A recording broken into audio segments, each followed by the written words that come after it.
Hey everybody, welcome back to another week of Beyond Technical. This week, I'm going to do something a little bit different, so let me know what you guys think about this kind of format. Before, when I've done replays, I just try and make sure that I hit all the points I want to hit in one kind of talk through. So today, I'm probably going to spend a little bit longer, and I'm probably going to end up being a bit of a windbag or something here. I'm going to try and break down a couple things that kind of would go through a player's mind as you go through the replay. So like pausing, going back, forward, all those kinds of things, whatever kind of strikes me at the time.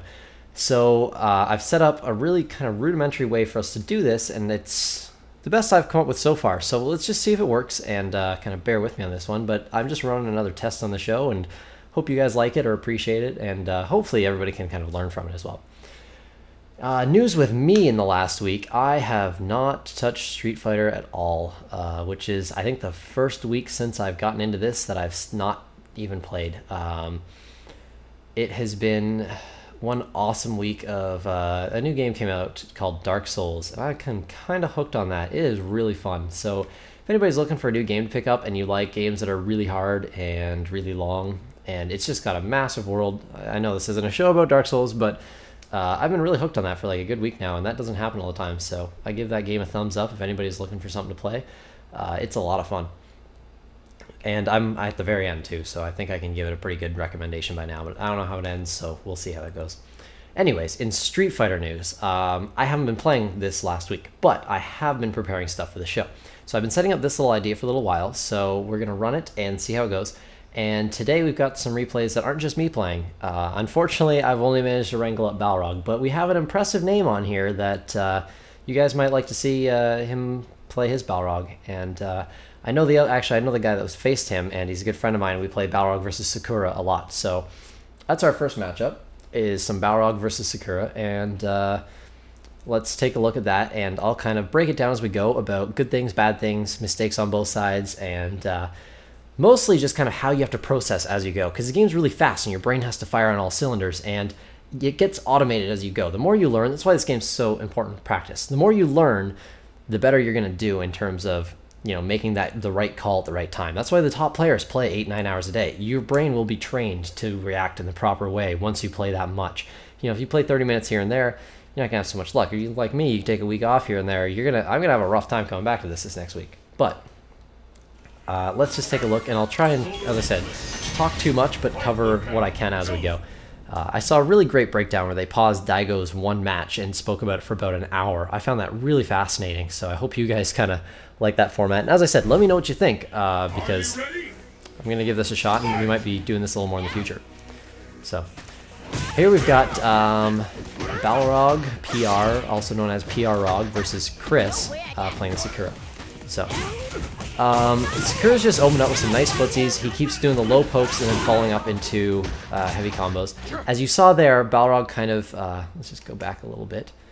Balrog kind of pushed him off. So Sakura, her really nasty playstyle is rush down. Once she gets you in her mix-up, she's going to keep jumping and jumping and jumping. And you see right there on Wake Up, he didn't block high properly, so he gets hit.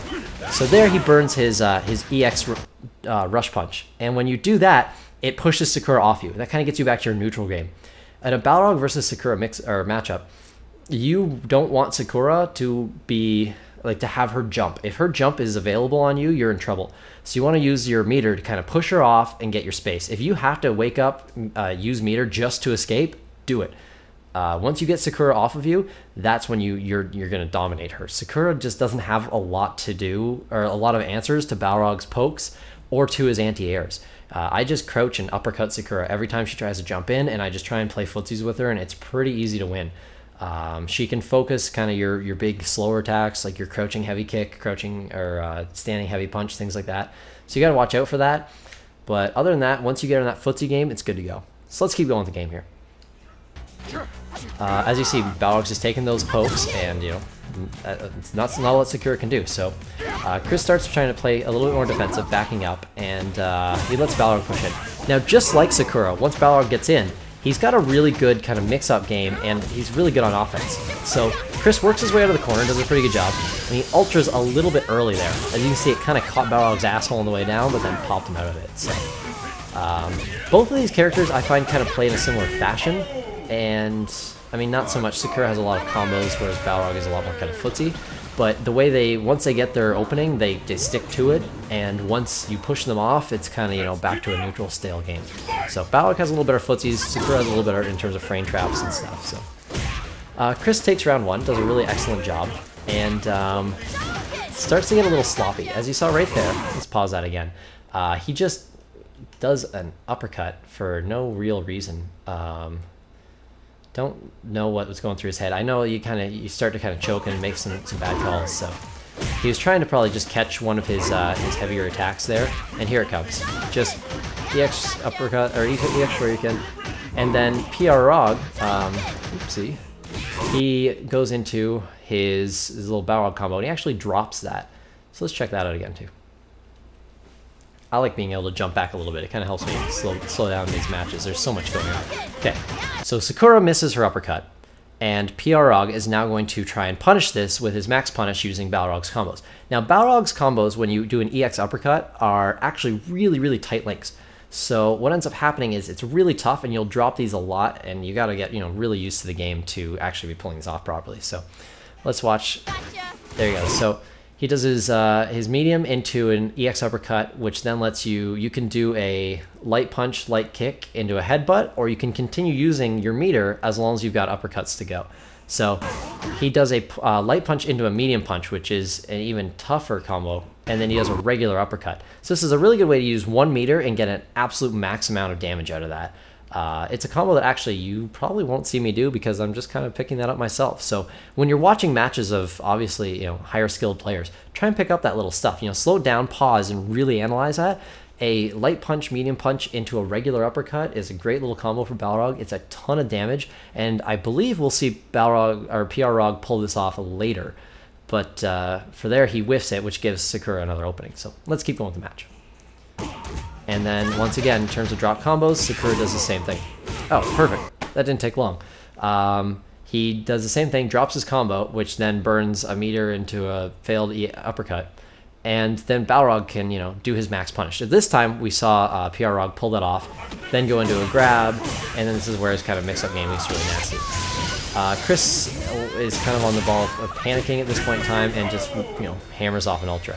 Now, I know it's tempting to do that because if you succeed, it might be a comeback mechanic, but it's better to just kind of wait. If you can, block your way out of the situation and try and catch them with an ultra when they aren't expecting it. On wake up is a really obvious time to ultra, so you don't want to, you know, be just hammering that out like that. So we go into the 3rd round, and Chris actually gets a really good opening right here. He lands a full combo on Balrog, which then lets him kind of wake up and go for more stuff. As you see, PR Rog did his dash out, or his torpedo punch to get out of there, his EX version, so he could absorb a hit, and it got him out safely.